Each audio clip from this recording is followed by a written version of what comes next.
With diesel and petrol coming under pressure not just from demand but also from governments looking to reduce harmful emissions, electric cars are increasingly looking like the future of motoring. Hybrid engines may well feature heavily over the next couple of decades, but further down the line it's hard to see how electric vehicles (EVs) won't eventually take over the driving landscape. To begin with, a limited range, poor performance and lack of practicality meant even the best electric cars were no match for conventionally powered machines. But today, some electric cars can surpass 300 miles of range, produce 0.62 mph times to rival supercars, and even offer 7-seat variants for those who need space above all else.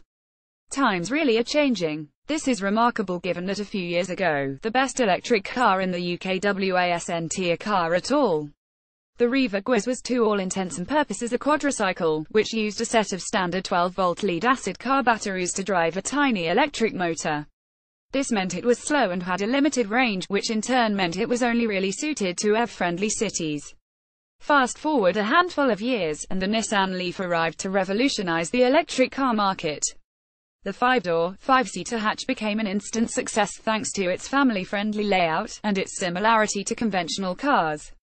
A modest range of about 80 miles has increased significantly over time following a raft of software updates, while the time required to charge the battery has continued to drop.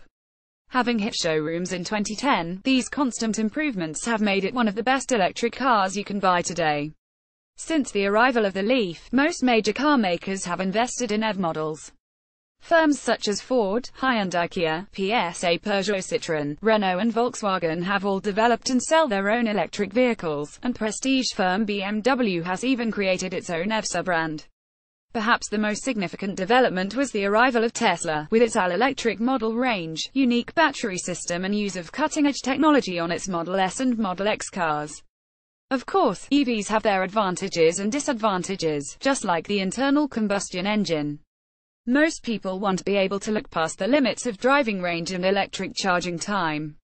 Unless you go for a Tesla, you won't be going any further than about 100 miles in your EV on a full charge. What's more, you'll need at least half an hour connected to a high-voltage power supply to get any significant charge back into the battery. However, if you're used to charging the battery of your smartphone overnight, it's a similar habit to get into when running an EV.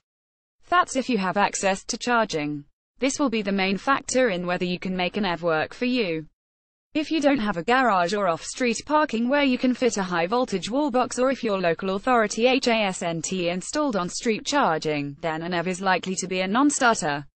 Plugging in an EV to charge is a mess-free affair. Simply plug the car in like you're recharging any device, and that's it. No dirty petrol pumps or fuel spillages to deal with. And with zero tailpipe emissions, EVs deliver no local pollution, helping air quality in built-up areas. The pollution is still there, it's just back at the power station. While most EV makers offer end-of-life vehicle recycling to ensure batteries and electrical parts are disposed of responsibly, the weather can have an impact on EV range. If it's cold, the battery can't hold as much of its charge while using a heater or aircon will cut the battery range, too. Many cars now have preheaters that mean you can warm or cool the cabin using the national grid while the car is still plugged in, saving the battery energy for driving the vehicle. The benefits of electric drive include near silent cruising, which can make for a very relaxed drive, as long as you're confident that you have the battery range to complete your journey, while the instant torque provided by the electric motor means that every EV has decent sprinting ability away from the traffic lights. The government plug-in car grant for buying a new EV is currently still available, but the amount of rebate has changed.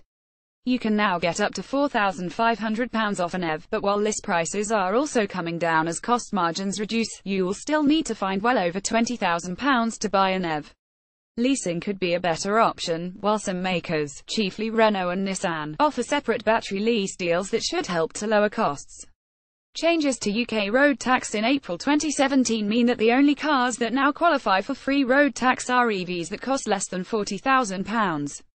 All other cars, including plug-in hybrids, pay at least £130 in road tax. EVs over £40,000 still have to pay a £310 premium for the first 5 years, but they are exempt after that, which should encourage the used market for EVs. And if you do buy new, at least this is still cheaper than the £450 a year you pay to drive a conventional car costing £40,000 or more. Today, there are enough EVs on sale that we can compile a list of 10 of the best covering all areas of the market.